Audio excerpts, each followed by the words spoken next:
Hey folks, Mansoor Sohail, your accountant. I specialize in tax for Canada and USA.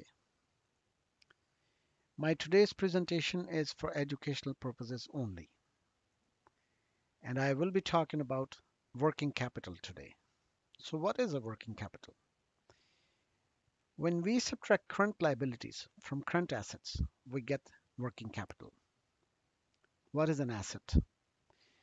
Asset is a resource held to produce some economic benefit. Cash, inventory, accounts receivable, and property are all examples of an asset, current assets. An asset whose economic benefit is expected to come within a year is called a current asset. Cash, inventory, and accounts receivables are all examples. Liability. A liability is any debt or a financial obligation of a company. Accounts payable, accrued expenses, long-term debt, or a deferred tax liability are examples of liabilities. Current liability. A current liability is a debt or a financial obligation of a company that is due within 1 year. Accounts payable or accrued liabilities are examples of current liabilities. If working capital is positive number, current assets are greater than current liabilities. So it means we potentially have more than enough funds to cover our liabilities. On the contrary, if the working capital is negative, current assets are less than the current liabilities. That means we do not have enough resources to pay our current liabilities. Operating working capital.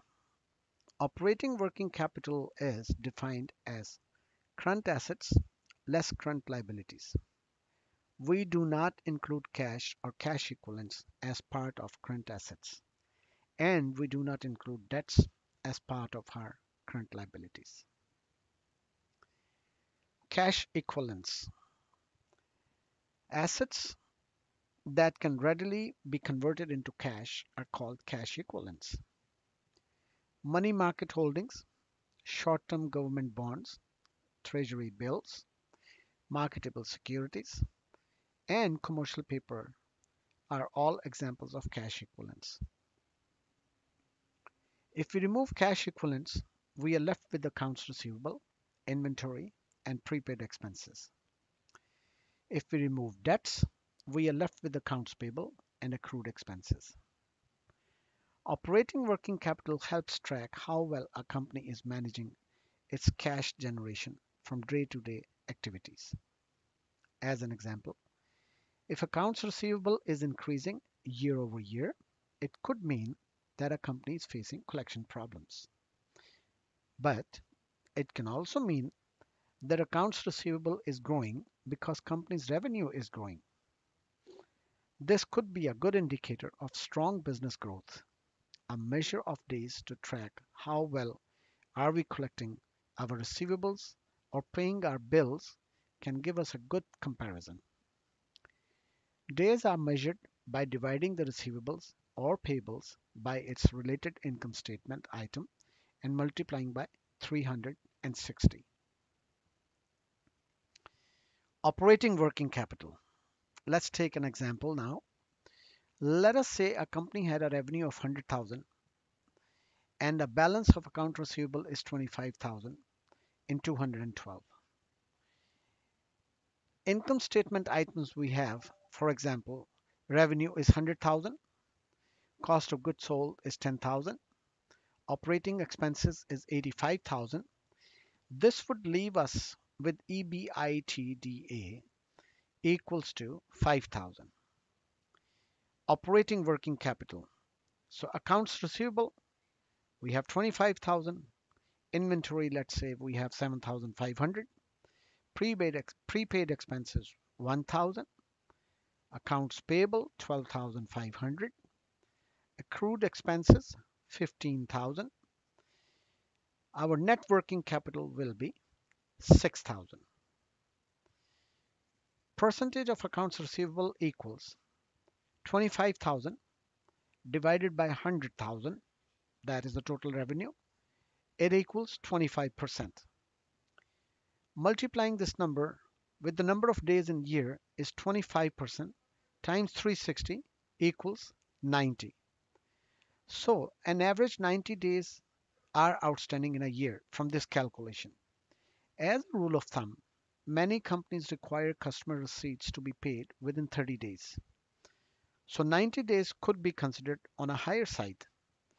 It can be considered okay depending on the business model or a product sold. But in general, it is on a higher side.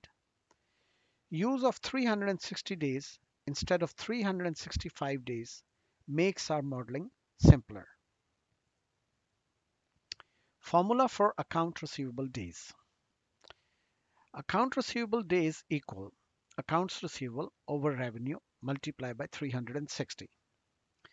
Let us now take an example of using a liability.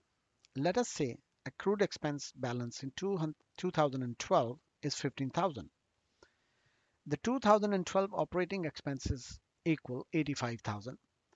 The accrued expenses 15,000 equals 17.6% of the total expenses, which means 17.6% of our expenses are not paid in 2012. We multiply this percentage by the number of days in 1 year to get an equivalent number representing how many days these payables have been left outstanding. So in this case, 17.6% multiplied by 360 gives us 63.4. So of the 2012 expenses, 63.4 days are still outstanding, which can be considered as too high in this case. On average, accounts payable should be paid every 30 days. Accrued expenses days therefore equal accrued expenses divided by operating expenses multiplied by 360. Thank you for listening, folks. Source of this information is from the book Financial Modeling and Valuation, written by Paul Pignataro.